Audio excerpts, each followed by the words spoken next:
नमस्कार साथियों। स्वागत है आपका एक बार फिर करंट अफेयर क्लासेस में। आज की करंट अफेयर क्लास शुरू करने से पहले आज की जो प्रमुख खबर है, क्योंकि हमारे देश के पहले सीडीएस अर्थात chief of defence staff Bipin Rawat ji का कल आकस्मिक दुर्घटनाग्रस्त होने के कारण उनका मौत हो गई है। ये न केवल पहले हमारे चीफ ऑफ डिफेंस स्टाफ थे, बल्कि इससे पहले पूर्व सेना प्रमुख भी रह चुके हैं। दुर्घटना के वक्त ये सलूर से वेलिंगटन के लिए जा रहे थे, जहां नीलगिरी की पहाड़ियों पर एक जगह है कन्नूर, वहां पर उनका जो हेलीकॉप्टर था वो दुर्घटनाग्रस्त हो गया है। इस चॉपर के अगर नाम की बात की जाए तो इस चॉपर का नाम है MIS-B5। इस पर ही सवार थे। इसमें कुल 14 लोग सवार थे, जिसमें सीडीएस प्रमुख के अलावा उनकी पत्नी मधुलिका, इसके अलावा 12 अन्य लोग सवार थे। इनमें से 13 को अभी तक मृत घोषित कर दिया गया है, और जो 14वें हैं, जो ग्रुप कैप्टन वरुण सिंह, वो अभी भी अपनी जिंदगी और मौत के लिए लड़ रहे हैं। तो अगर हम देखें इनके अभी तक का सेना प्रमुख का कार्यकाल कैसा रहा है हमारे देश के अंदर, तो 31 दिसंबर 2019 को जब प्रधानमंत्री नरेंद्र मोदी ने जब 15 अगस्त 2020 को जब इन्होंने अपने भाषण दिया था 2019 में कि वो एक नया पद सृजन करेंगे सीडीएस का, तो पहले कार्यवाहक के रूप में इनको 31 दिसंबर 2019 को नियुक्ति दी गई और इन्होंने 1 जनवरी 2020 को अपना पद ग्रहण किया। ये भारतीय और इनकी जिम्मेदारियां देखें सीडीएस की क्या होती हैं, तो भारतीय सेना के जो जितने भी अंग है, चाहे वो एयरफोर्स हो, नेवी हो या आर्मी हो, उनके आपसी तालमेल को इकट्ठ करना और एकजुट रणनीति बनाना। इसके अलावा जो सैन्य क्षेत्र है उसमें आधुनिकीकरण के लिए भी ये पहले से प्रयासरत थे, और जबकि इनकी जिम्मेदारियां इसमें भी दी गई हैं। तो क्योंकि आपको पता होना चाहिए, जब भी कोई विदेशी आक्रमण होता है तो आर्मी अपना अलग देखती है, नेवी अलग देखती है, तो एयरफोर्स अलग देखती है। तो अलग अलग देखकर एक कंबाइंड स्ट्रेटजी बनाई जाए, इसलिए इन्हीं की कुछ सलाह थी विपिन रावत की, तो उन्हीं के मद्देनजर ये पद को बनाया गया था।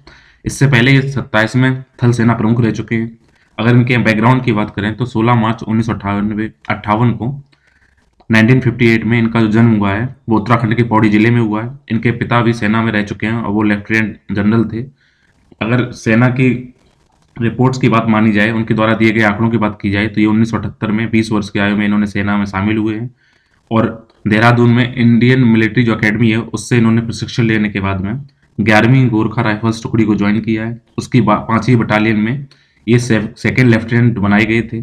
और इनकी जो अचीवमेंट क्या रही है कि गोरखा ब्रिगेड में अभी तक क्या हुआ, कुल 4 अफसर जो हैं तो सेना के सर्वोच्च सम्मान तक पहुंचे आर्मी के, उसमें ये भी पहुंचे थे, इनका स्थान रहा है। 40 साल तक अपनी सेना में अपनी बहादुरी और कार्य क्षमता के कारण इनको परम विशिष्ट सेवा मेडल, उत्तम युद्ध सेवा मेडल, अति विशिष्ट सेवा मेडल, युद्ध सेवा मेडल, सेना मेडल, विशिष्ट सेवा मेडल के साथ साथ कई प्रशस्तियों से सम्मानित किया जा चुका है। तो आप सोच सकते हैं कि कितने ही करिश्मेटिक पर्सनालिटी रहे हुए हैं। तो आज आक्रामकता एवं सृजनशीलता के धनी इस वीर सपूत को न केवल पूरा देश बल्कि विश्व भर से उनको भावभीनी श्रद्धांजलि आ रही हैं, और इनके लिए परिवार के लिए शोक संवेदनाएं व्यक्त की जा रही हैं।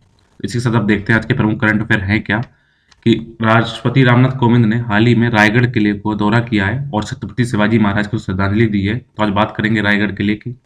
संयुक्त राज्य अमेरिका, नाटो और यूक्रेन के अधिकारियों द्वारा यूक्रेन की सीमा के नजदीकी में रूस की असामान्य सैन्य गतिविधियों को लेकर लगभग 2 सप्ताह के लिए बयान दिए जा रहे हैं। तो बात करेंगे यूक्रेन के बारे में, आखिर यूक्रेन में मामला है क्या। अमेरिकी अंतरिक्ष एजेंसी नासा ने अपनी नई संचार प्रणाली लेजर कम्युनिकेशन रिले ट्रांसमिशन अर्थात LCRD को लॉन्च कर दिया है। तो देखेंगे इस कम्युनिकेशन में और इस टेक्नोलॉजी में क्या इंपॉर्टेंट है। कर्नाटक के मुख्यमंत्री जो इस टाइम पे हैं, बसवराज बोम्मई, इन्होंने केंद्र सरकार से ये अपील की है कि राज्य द्वारा पश्चिमी घाट पर जो कस्तूरी रंगन समिति की रिपोर्ट है उसका विरोध किए जाने के बारे में सूचित उन्होंने कर दिया है कि इसकी बार बार आलोचना हो रही है। तो देखेंगे आखिर पश्चिमी घाट में ऐसा क्या था जिसपे वहां पर समितियां बनाई गई, और कस्तूरी रंगन जी की सिफारिशें क्या थी। इसके बारे में आज हम बात करेंगे टू प्रोटीन के बारे में, ASE2 प्रोटीन के बारे में, साथ ही साथ बात करेंगे हॉर्नबिल महोत्सव के बारे में।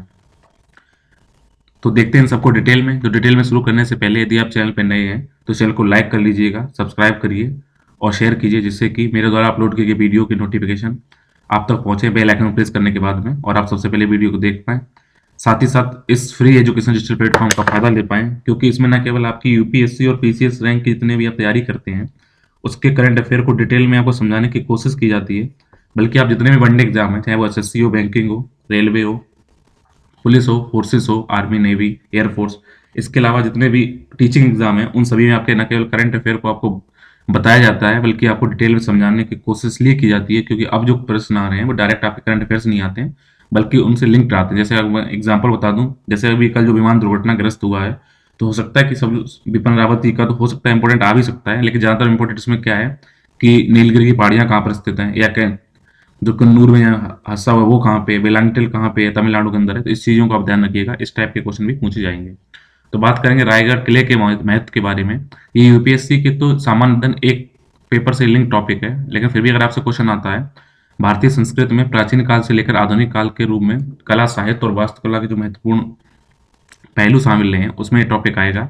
तो रायगढ़ जो किले के बारे में हम देखते हैं डिटेल में क्या है, प्रेजेंट टाइम में कुछ इसकी स्थिति इस टाइम हो इस तरीके की हो गई है।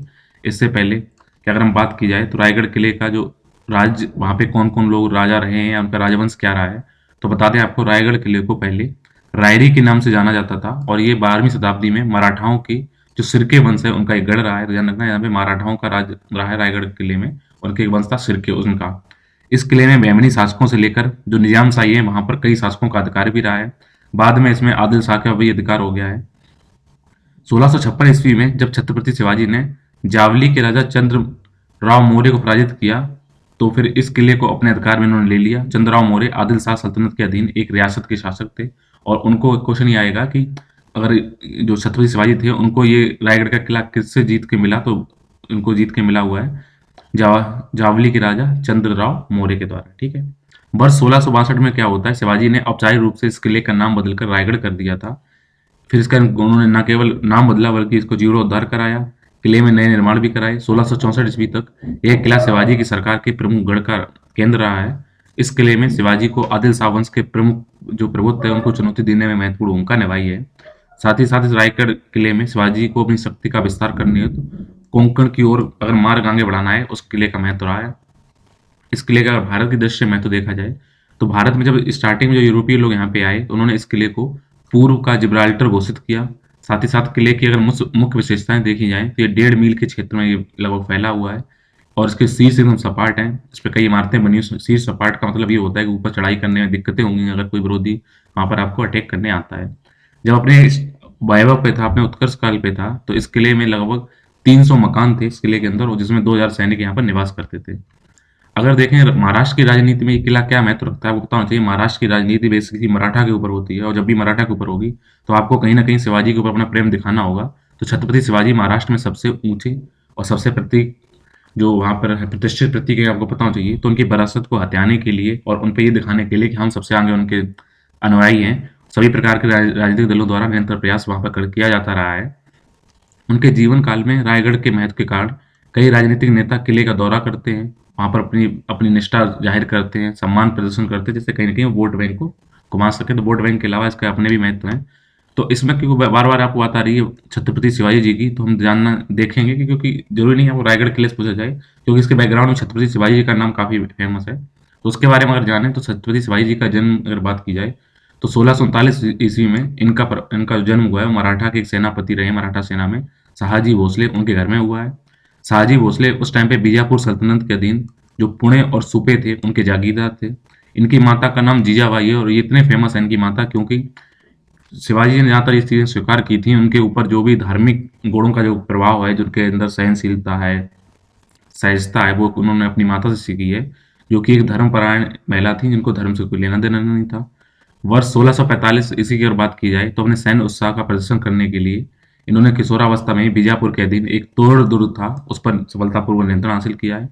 उन्होंने कोंडाना किले पर अपने आधिपत्य स्थापित कर लिया। ये किला बीजापुर सल्तनत के लिए आदिल शाह के अधीन आता है। तो कोंडाना जो किला है, अगर इसकी आप बात की जाए तो इसके बारे में डिटेल में आप एक मूवी आ चुकी है, जो इसमें अजय देवगन उसमें मेन लीड पे थे, तो उनके द्वारा इस कोंडाना किले की ही चर्चा की गई है। साथ ही साथ छत्र उनको अगर देखा जाए शिवाजी जी को कौन कौन सी उपाधियां दी गई हैं, तो उनको छत्रपति तो कहा ही जाता है। इसके अलावा शाककर्ता, क्षत्रिय कुलवंत और हैंदव धर्मोद्धारक, मतलब हिंदुओं धर्म का उद्धार करने वाले एक राजा के रूप में जाना जाता है। अगर देखें उन्होंने कौन कौन से युद्ध लड़े हैं, तो प्रतापगढ़ का युद्ध 1659 में उन्होंने लड़ा है, पवनखंड का युद्ध 1660 में, पुरंदर का युद्ध 1665 में, सिंहगढ़ी का युद्ध 1670 में, कल्याण की लड़ाई 1682 से 1683 के बीच में, और संगमनेर का युद्ध उन्होंने 1679 में यानी 1679 में लड़ा है। तो इसमें जो प्रमुख है पुरंदर की संधि, तो इसमें देखें कि क्या है पुरंदर की संधि। तो पुरंदर की संधि जो 1665 ईस्वी में शिवाजी और राजा जयसिंह प्रथम थे, जो औरंगजेब का प्रतिनिधित्व करते हुए वहां पे लड़ाई लड़ने आए थे, उनके बीच में पुरंदर की संधि की गई थी। इस संधि के अनुसार शिवाजी ने अब तक जितने किले मुगलों को जीते थे, मुगलों के, उन्हें वापस कर दिए। साथ ही साथ आगरा में शिवाजी और औरंगजेब की मुलाकात के लिए सहमति व्यक्त की गई और गारंटी के तौर पर इन्होंने अपने पुत्र संभाजी को औरंगजेब के दरबार में भेजने के लिए तैयार हो गए थे। ये इसमें इम्पोर्टेंट है। साथ ही साथ इसमें अगर एक रोचक पहलू देखा जाए तो 1674 ईस्वी में शिवाजी को रायगढ़ में गंग भट्ट ने राजमुकुट पहनाया था। तो आपसे क्वेश्चन आता है कि रायगढ़ में शिवाजी को राजमुकुट किसने पहनाया था, तो उनका नाम था गंग भट्ट और उसी समय से उन्हें छत्रपति की उपाधि धारण की इसी किले के अंदर, इसलिए इसका एक अलग महत्व है। बात करेंगे यूपीएससी के सामान्य अध्ययन 2 से लिंक टॉपिक के बारे में और देखेंगे यूक्रेन में क्या उठापटक चल रही है, जिससे क्या हो रहा है, आपसी तनाव बढ़ रहे हैं। ये टॉपिक आपका भारत और इसके पड़ोसी देशों के साथ कैसे संबंध है और पड़ोसी देशों में कौन-कौन सी गतिविधियां हो रही हैं, जिससे कि देश पे क्या प्रभाव पड़ेगा, उसका यहाँ पे चर्चा होगी। तो अगर हम देखें यूक्रेन की, तो यूक्रेन क्या है, ये लगभग आप यूरोप के दक्षिण में स्थित क्षेत्र है। तो आप देखिएगा यूरोपीय कंट्री में यूक्रेन यहाँ पे आता है, बल्कि अगर इसका देखें यूरोप के जो यूक्रेन के तटवर्ती जो इलाके वहाँ पर क्या है, ब्लैक सी है, काला सागर है, अजोव सागर है, ये 2 सागर यूक्रेन के दक्षिणी तटवर्ती इलाके में लगते हैं। अगर आसपास देखें इन पे कौन से देश इनके पास लैंडमार्क बनाते हैं, तो एक तो रसिया है, रसिया के अलावा यहाँ बेलारूस है, पोलैंड है, स्लोवाकिया है, हंगरी है, रोमानिया है, माल्डोवा है, ये इनकी सीमाएं बनाते हैं। और यूक्रेन की अगर आपको बता दें राजधानी क्या है, कीव है। ये नीपर जो नदी आप जो बह रही देख रहे हैं, जो नीपर नदी बाद में कहाँ जाकर मिलती है, ब्लैक सागर में आकर मिलती है, तो उसके तट पर बसा हुआ इसकी राजधानी है। तो ये आप इसकी लोकेशन देख लीजिएगा। यहाँ पर एक काफ़ी चर्चित जगह भी है क्रीमिया, जो इतिहास में भी काफ़ी फेमस रहा है, बाकी इस टाइम पे भी इम्पोर्टेंट है। तो काफ़ी ये क्रीमिया है, यूक्रेन है, कीव है, इन सबके नाम थोड़े याद रखिएगा, ये आज करंट अफेयर में आएंगे। तो देखते हैं कि प्रेजेंट टाइम में दिक्कतें क्या हो रही हैं, क्या विवाद हुआ है। आपको पता होना चाहिए रसिया से पहले ये पूर्व सोवियत संघ था, तो पूर्व सोवियत संघ में यूक्रेन उसका भाग था और दोनों देशों के मध्य तनाव की स्थिति जो स्टार्ट हुई है वर्ष 2013 में एक यूरोपीय संघ के साथ ऐतिहासिक, राजनीतिक और व्यापारिक समझौते को लेकर बढ़ी हुई है। इसमें हुआ क्या है, यूक्रेन ने रूस समर्थक जो तत्कालीन राष्ट्रपति वहां पर जो बने थे, जो रसिया का सपोर्ट करते थे, विक्टर यानुकोविच, इनके द्वारा एक समझौता वार्ता स्थगित कर दी जाने के कारण वहां की राजधानी कीव है, वहां पर लगातार विरोध चला कि आप रसिया का समर्थन ना कीजिए और इस वार्ता को स्थगित ना कीजिए इन यूरोपीय संघ के साथ। और बाद में यही जो विरोध चल रहा तो हिंसा में कन्वर्ट हो गया। उसके बाद 2014 जो मार्च आई, उसमें रूस ने अपने हितों को और रूसी भाषी नागरिकों की सुरक्षा का बहाना लेकर दक्षिणी यूक्रेन में अपनी ताकतवर वफादारों की सहायता से जो क्रीमिया है, प्रायद्वीप मैंने आपको बताया उसके दक्षिण में, उस पर इन्होंने कब्जा कर लिया। उसके तुरंत बाद यूक्रेन ने डोनेट्स और लुहांस्क क्षेत्रों में रूस के जो समर्थक अलगाववादी थे, उन्होंने कीव से अपने आप को स्वतंत्र घोषणा कर दी। इसके पश्चात महीने भर की लड़ाई जारी रही। बस 2015 में आते-आते फ्रांस और जर्मनी के एक मीडिएशन के आगे, मध्यस्थता के आगे मिन्स्क है, जो मिन्स्क आप ध्यान रखिएगा, एक राजधानी आगे बताऊंगा किसकी राजधानी है, वहां पर कीव और मॉस्को के बीच में, कीव मतलब वहां पर यूक्रेन की राजधानी और मॉस्को मतलब वहां पर रशिया की राजधानी के बीच में एक समझौता हुआ। इसके बावजूद यूक्रेन और रूस के जो बार-बार संघर्ष, विराम उल्लंघन होता रहता है, वहां पर अशांति फैली रहती है। तो इस टाइम पे अंतर्राष्ट्रीय स्तर पर क्या ध्यान देने की जरूरत है, तो देश के पूर्वी भाग में जहाँ कीव और रूस समर्थित विद्रोही हैं, उनके बीच में लगातार लड़ाई जारी है और अब तक लगभग 14,000 लोग मारे जा चुके हैं। तो संयुक्त राष्ट्र मानवाधिकार उच्चायुक्त का जो कार्यालय है, उसकी अक्टूबर का रिपोर्ट 2021 की देखी जाए, तो मारे गए लोगों में लगभग 3393, लगभग 3400 लोग ऐसे थे जो क्या थे, सिविलियन थे, जबकि करीब 10,000 लोग वहाँ पे क्या थे, आर्मी से संबंधित थे। तो वहाँ पर शांति बनाने की जरूरत है। इस पे देखें कि हमारे इंटरनेशनल प्रतिक्रिया क्या आई है। तो यूरोपीय संघ और अमेरिका ने क्रीमिया और पूर्वी यूक्रेन के रूस की जो कार्रवाइयां हैं, उनके जवाब देने के उपाय किए हैं, जिसके तहत उन्होंने न केवल इनके उपायों व्यक्तियों के अलावा बल्कि संस्थाओं और रूसी अर्थव्यवस्था के लिए विशिष्ट क्षेत्रों को लक्षित करते हुए उन पर आर्थिक प्रतिबंध लगाए हैं कि आप यूक्रेन से लड़ाई बंद करिए, नहीं तो हम आपसे क्या करेंगे, ट्रेड नहीं करेंगे। ये इन लोगों ने किया है। इसको देखकर रूस ने क्या बोला है, रूस ने बोला है कि जो नॉर्थ अटलांटिक टेरिटरी की जो ऑर्गेनाइजेशन, जो नाटो सेनाएं हैं, वो यूक्रेन के लिए हथियार देती हैं, उनको ट्रेनिंग देती हैं और साथ ही साथ क्या करती हैं, उन कर्मियों के साथ अपने रिलेशन बनाती हैं, जिसकी वजह से क्या होता है, रसिया को अपना सुरक्षा कारणों से उनको क्या लग रहा है, खतरा है, तो ऐसा वो ना करें, ये रसिया का मानना है। साथ ही साथ रसिया ये भी कहती है कि यूक्रेन में जो डोनबास क्षेत्र है, उसमें फिर से कब्जा करने के प्रयास की तैयारी में सैनिकों की संख्या बढ़ाने का भी आरोप लगाया गया है, जबकि यूक्रेन इस आरोपों से इनकार करता है। तो रसिया कहता है कि यूक्रेन क्या कर रहा है, हमसे कब्जा के लिए अपने सैन्य ताकत बढ़ा रहा है, जबकि यूक्रेन कहता है ऐसा नहीं है। तो यहाँ मतभेद बना हुआ है। इसके अलावा जो रूस के इस टाइम राष्ट्रपति हैं व्लादिमीर पुतिन, उनका ये भी कहना है, जो वेस्टर्न कंट्री है अर्थात यूरोपीय संघ और अमेरिका जैसे देश हैं, अभी तक अपने पिछले मौखिक जो आश्वासन दे रहे हैं उन पर खरे नहीं उतरे हैं। इसलिए नाटो की जो रूसी सीमाओं की ओर वो विस्तार पर रोक लगाने हेतु विशिष्ट कानूनी समझौते की आवश्यकता है। कि वो, उनका कहना है कि आप नाटो के द्वारा हमारे यहाँ अतिक्रमण करने की कोशिश कर रहे हैं, ऐसा आरोप भी रसिया वाले लगा रहे हैं। तो देखते हैं कि मिन्स्क समझौता क्या है, जो भी मैंने ऊपर बात की थी। तो मिन्स्क क्या है, बेलारूस की राजधानी है, यूक्रेन के उत्तर में बसा हुआ जो राज्य है मिन्स्क, उसकी राजधानी सॉरी हाँ उसकी राजधानी बेलारूस की राजधानी क्या है, मिन्स्क। इसमें 2 समझौते हो चुके हैं।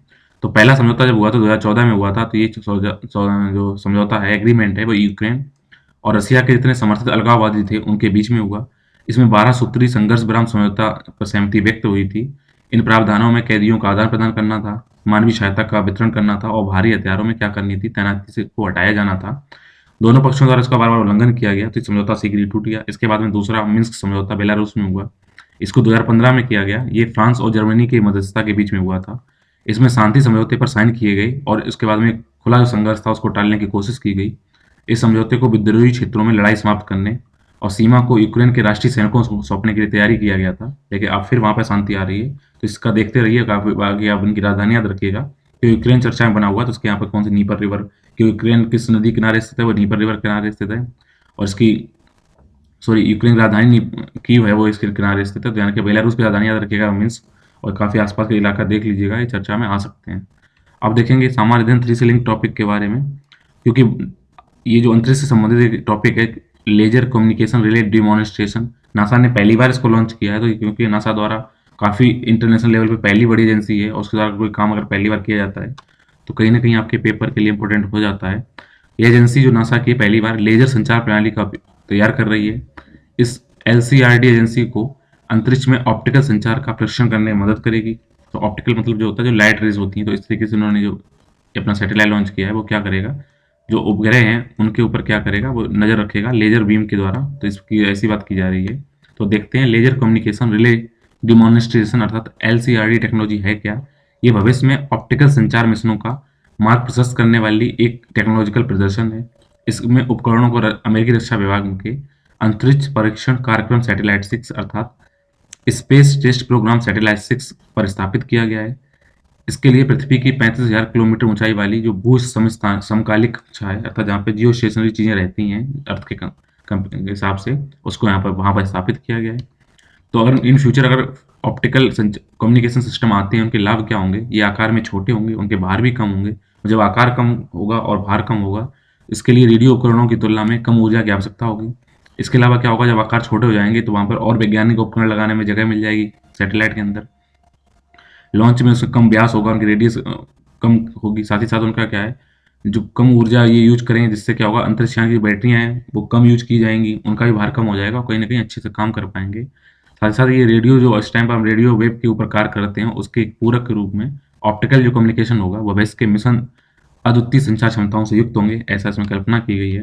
अगर हम देखें कि लेजर टेक्नोलॉजी है और रेडियो टेक्नोलॉजी, इसके बीच में क्या अंतर है, तो लेजर टेक्नोलॉजी और रेडियो टेक्नोलॉजी प्रकाश के विभिन्न तरंग दैर्घ्यों का उपयोग करते हैं। एक तरफ रेडियो वेव का यूज किया जाता है, एक तरफ माइक्रोवेव का यूज किया जाता है। ध्यान रखना, थोड़ी इंफ्रारेड कि जो लेजर प्रणाली जो बनाई जा रही है वो उस इंफ्रारेड लाइट का उपयोग करेगी। आपसे क्वेश्चन आ सकता है कि जो अंतरिक्ष में लेजर टेक्नोलॉजी का उपयोग किया जा रहा है उसमें कौन सी लाइट यूज की जा रही है, तो वो इंफ्रारेड लाइट यूज की जा रही है। साथ ही साथ रेडियो तरंगों की तुलना में ये इसका जो वेवलेंथ वो काफ़ी कम होती है, जिससे क्या होता है, जब वेवलेंथ कम होती है तो छोटी फ्रिक्वेंसी, अगर जब वेवलेंथ कम होगी तो फ्रिक्वेंसी ज़्यादा होती है, जिससे डाटा का ट्रांसफर क्या होता है, बहुत ही कम समय में और लंबी दूरी तक काफ़ी जल्दी किया जा सकता है। एक अगर आपको बता दें नोट के रूप में, जो ऑप्टिकल संचार है वो रेडियो फ्रिक्वेंसी सिस्टम की तुलना में 10 से 100 गुना बैंडविड्थ अधिक मदद करता है कार्य करने में, ये इसकी फायदा है। बात करेंगे पश्चिमी घाट पर कस्तूरी रंगन रिपोर्ट के बारे में, क्योंकि कर्नाटक के जो इस टाइम मुख्यमंत्री हैं बसवराज बोम्मई, उनका कहना है कि कस्तूरी रंगन रिपोर्ट को आप हटाइए, क्योंकि यहाँ के स्थानीय लोग मानने को तैयार नहीं है। ये टॉपिक आपका पर्यावरण के संरक्षण, उसके आकलन, उसके प्रदूषण से संबंधित होने वाली कुछ और जो समस्याएं हैं उनके बारे में लिंक है। तो कर्नाटक के मुख्यमंत्री का ये कहना है कि पश्चिमी घाट में जो इको सेंसिटिव जो जोन है, उनको पर्यावरण दृष्टि से घोषित किए गए क्षेत्र हैं, वहाँ पर अगर आप इनको क्या करेंगे, रोक लगाएंगे, तो वहाँ के जो लोकल लोग हैं उनकी आजीविका पर एक प्रतिकूल प्रभाव पड़ेगा। लेकिन अगर विशेषज्ञों की राय माने तो उनका ये कहना है कि वो राज्य के विरोध को पारिस्थितिकी रूप से संवेदनशील पश्चिमी घाट में विनाशकारी बताया है, कि अगर वहाँ पे आप कुछ कार्य करेंगे आगे, अगर आपने वहाँ पे ये चीज़ें अभी नहीं रोक पाई, मानवीय गतिविधियाँ वहाँ नहीं रोकी, तो पर्यावरण का वहाँ पे विनाश होगा। तो आपस में क्या होगा, कंट्राडिक्टरी दोनों की स्टेटमेंट आ रहे हैं। तो देखते हैं कि कस्तूरी रंगन रिपोर्ट ने क्या अपनी रिकमेंडेशन दी है, जिसका विरोध राज्य द्वारा किया जा रहा है। उससे पहले बता दें कस्तूरी रंगन रिपोर्ट क्यों बनाई गई थी, क्योंकि इससे पहले एक रिपोर्ट बन चुकी थी गाडगिल कमेटी। तो गाडगिल कमेटी जो बनी थी, उन्होंने कुछ अपने सुझाव दिए थे, तो उनको चेक करने के लिए कस्तूरी रंगन रिपोर्ट दी गई। तो आपसे याद है, पश्चिमी घाट से संबंधित निम्न में से कौन सी रिपोर्टें हैं, तो उसमें गार्डगिल और कस्तूरीरंगन प्रमुख हैं। तो गार्डगिल कमेटी ने क्या किया था, पारिस्थितिकी प्रबंधन उद्देश्यों के लिए पश्चिमी घाट की सीमाओं को परिभाषित किया था कि कौन सी इकोलॉजिकल मैनेजमेंट टारगेट आपको कवर करने हैं तो क्या करना चाहिए, ये है गार्डगिल जी। तो देखें, इस समिति ने पूरे क्षेत्र को इकोलॉजिकली सेंसिटिव एरिया अर्थात ईए से घोषित किए जाने की सिफारिश की थी। साथ ही साथ न केवल इन्होंने सिफारिश की थी, बल्कि जो छोटे छोटे क्षेत्र थे उनको सब डिवीजन को रूप में उन्होंने डिवाइड करने के लिए 1, 2, 3 अर्थात इकोलॉजिकली सेंसिटिव जोन 1, 2 और 3 के रूप में चिन्हित भी इन्होंने किया जाना था, ऐसा इन्होंने रिकमेंडेशन दी थी। गार्डगिल कमेटी ने इस क्षेत्र को लगभग 2200 ग्रेडों में फिर डिवाइड किया और ये प्रस्ताव दिया जिसमें से 75% क्षेत्र के इसमें आते थे इको सेंसिटिव जो स्पेशल जोन थे 1 और 2 के अंतर्गत आते थे। अर्थात यूं समझें कि पहले से मौजूद जो संरक्षित क्षेत्र थे जैसे वन्य जीव अभ्यारण्य, प्राकृतिक पार्क के अंतर रखे जाने की उन्होंने सिफारिशें की। साथ ही साथ इन्होंने क्या बोला था, जो मानवीय गतिविधियां हैं उनको आप विनियमित कीजिए, रेगुलेट करिए। पश्चिमी घाट पारिस्थितिकी प्राधिकरण गठित किए जाने का भी प्रस्ताव के द्वारा लिया गया था। क्योंकि इन्होंने काफी इलाके को उसमें शामिल कर दिया था, तो उसको चेक करने के लिए कस्तूरीरंगन समिति का गठन किया गया। तो गाडगिल समिति ने अपनी रिपोर्ट अगस्त 2011 में सौंप दी थी और पश्चिमी घाटों से लगे हुए लगभग 6 जो राज्य हैं, जो गुजरात, महाराष्ट्र, आपका गोवा है, तमिलनाडु है, कर्नाटक है, इन सभी 6 राज्यों से कोई भी राज्य गाडगिल समिति की सिफारिशों को सहमत नहीं था। उसको चेक करने के लिए अगस्त 2012 में उस टाइम के तत्कालीन जो पर्यावरणीय मंत्री थे उन्होंने राज्यों, केंद्र मंत्रालयों और अन्य संबंधित इकाइयों से प्राप्त जो रिस्पॉन्स मिले उनके आलोक में एक समग्र और बहुविषयक रणनीति थी। उसमें गाडगिल समिति की रिपोर्ट की जांच करने के लिए उन्होंने एक नई समिति बनाई जिसका नाम था कस्तूरीरंगन। उनकी अध्यक्षता में पश्चिमी घाट का एक उच्च स्तरीय कार्य समूह गठित किया गया। तो कस्तूरीरंगन रिपोर्ट जो कि अगस्त 2012 में बनाने की सिफारिश की गई, इन्होंने पश्चिमी घाट के सिर्फ 37% क्षेत्र को पारिस्थितिकी रूप से संवेदनशील क्षेत्र घोषित करने के लिए सुझाव दिया था। और गाडगिल रिपोर्ट की बात की जाए तो उन्होंने इसी क्षेत्र में 64% एरिया को कवर किया था, इन्होंने केवल उसका आधा कर दिया कि 37 आप इसको यूज करिए। तो कस्तूरीरंगन रिपोर्ट में और क्या सिफारिशें की गई थी, और उनकी हम बात करें तो पश्चिमी घाट क्षेत्र में जो माइनिंग है, उत्खनन है और बालू खनन है उस पर रोक लगा दी जाए। कोई भी नई जितनी भी थर्मल विद्युत परियोजनाएं वो चालू ना की जाएं, लेकिन ऐसी योजनाएं जो पानी से बिजली उत्पन्न करती हैं अर्थात पनबिजली परियोजनाएं हैं उनको कुछ हद तक अनुमति दी जाए, प्रतिबंध भी लगाए जाएं और उनको थोड़ा अनुमति दी जाए क्योंकि ये प्रदूषण ज़्यादा नहीं फैलाती हैं। साथ ही साथ ऐसे उद्योग जो प्रदूषण फैलाएंगे उन पर प्रतिबंध लगाया जाए। 2000 वर्ग मीटर तक के भवन और उनके निर्माण परियोजनाओं को अनुमति दिए जाए, लेकिन क्या हो वहाँ पर टाउनशिप परियोजनाओं पर लगातार रोक लगे। इसके अलावा अतिरिक्त सुरक्षा उपायों के साथ साथ वन भूमि के उपयोग में परिवर्तन की अनुमति दी गई थी कि आप सुरक्षा के साथ वहाँ पर चीज़ों को कन्वर्ट करिए। अगर हम दोनों के मैप के हिसाब से कन्वर्ट देखें तो ये आपका ये अरेबियन सी से लगा हुआ जो पश्चिमी घाट है, तो जो इकोलॉजिकल सेंसिटिव जोन था जो केरला में जो गाडगिल समिति थी उन्होंने कभी इतना दे रखा था, क्योंकि वहीं पर अगर देखें केरला के ही अगर कंपेरिजन करें तो इको सेंसिटिव जोन को केवल इस हिस्से तक इन्होंने माना था। ये थी कस्तूरीरंगन रिपोर्ट थी। तो अगर पश्चिमी घाट की बार बार चर्चा में आ रहा है तो पश्चिमी घाट की बात करें तो उसका महत्व क्या है। तो पश्चिमी घाट 6 राज्यों में फैला हुआ है, यहाँ पर कई लुप्तप्राय पौधे हैं और जानवर यहाँ पे निवास करते हैं और यूनेस्को की इसको विश्व धरोहर स्थल की सूची में शामिल किया गया है।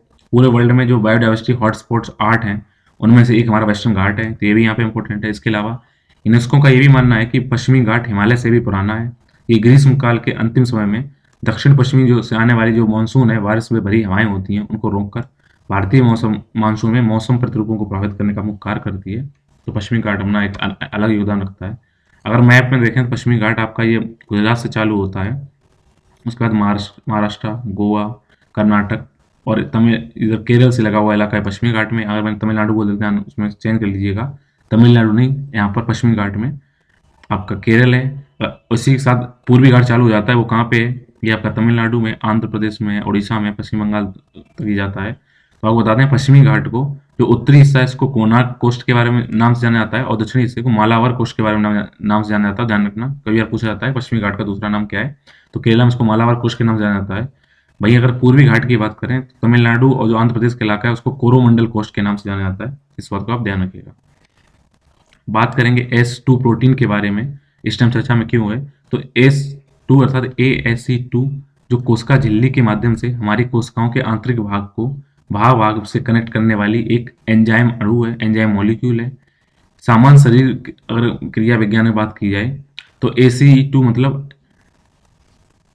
Angiotensin converting enzyme ACE angiotensin 1 नामक एंजाइम को संशोधित करके इसे एंजियोटेंसिन 2 में परिवर्तित किया जा सकता है। इससे होगा क्या, जितनी भी हमारी ब्लड कैपिलरीज हैं जहाँ पर ब्लड सप्लाई होता है ये उस टाइम सिकुड़ जाती हैं, जिससे रक्त वाहिकाओं में सिकुड़ जाने से जो आपका ब्लड प्रेशर होगा उसमें वृद्धि हो जाती है। ऐसी अवस्था में एस के प्रभाव को प्रतिकार करने के लिए, रोकने के लिए S2 अणु सक्रिय हो जाते हैं, जिससे रक्त वाहिकाएं फैल जाती हैं और रक्तचाप कम हो जाता है। मतलब इसका मतलब ये है कि जो S1 है अर्थात एंजियोटेंसिन कन्वर्टिंग एंजाइम, वो क्या करते हैं, आपके जो ब्लड है उनकी सप्लाई में वहाँ पर ब्लड वेसल्स होती हैं, उनको सिकुड़ देते हैं, जिससे क्या होता है जब सिकुड़ जाते हैं तो वहाँ पर बीपी आपका हाई हो जाता है। तो उस बीपी हाई को कन्वर्ट रोकने के लिए क्या करती हैं, हमारी बॉडी में स्वतः ही क्या हो जाता है, एग्नोटेंसिन कन्वर्टिंग एंजाइम 2 एक्टिवेट हो जाते हैं। वो क्या करते हैं, उन सिकुड़ी रेखाओं जो वेसलरीज हैं वाहिकाएं उनको फैला देते हैं और उसमें क्या होता है ब्लड आसानी से फ्लो कर जाता है, जिससे क्या होता है वो बीपी की कमी कम हो जाती है।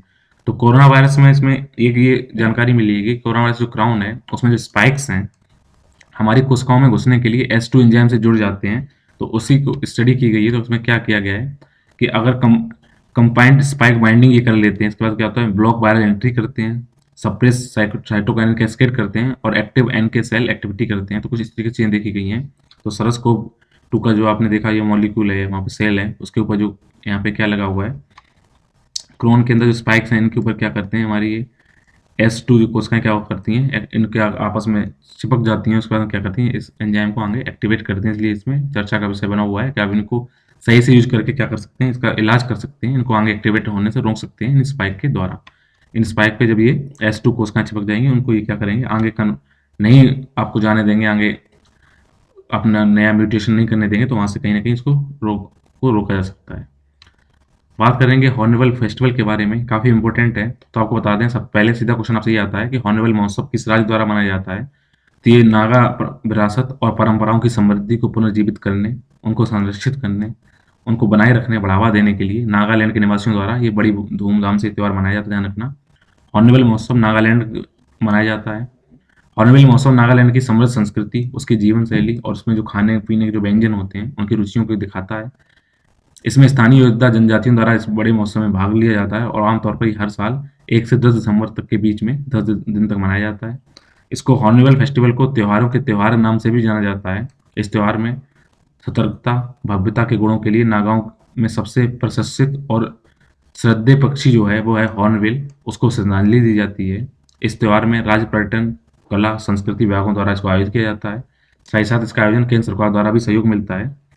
अगर हम देखें हॉर्नबिल महोत्सव की शुरुआत कब हुई, तो ये 1 दिसंबर 1963 को हुई है और उस टाइम के तत्कालीन राष्ट्रपति डॉक्टर S राधाकृष्णन ने इनका क्या किया था, उद्घाटन किया था।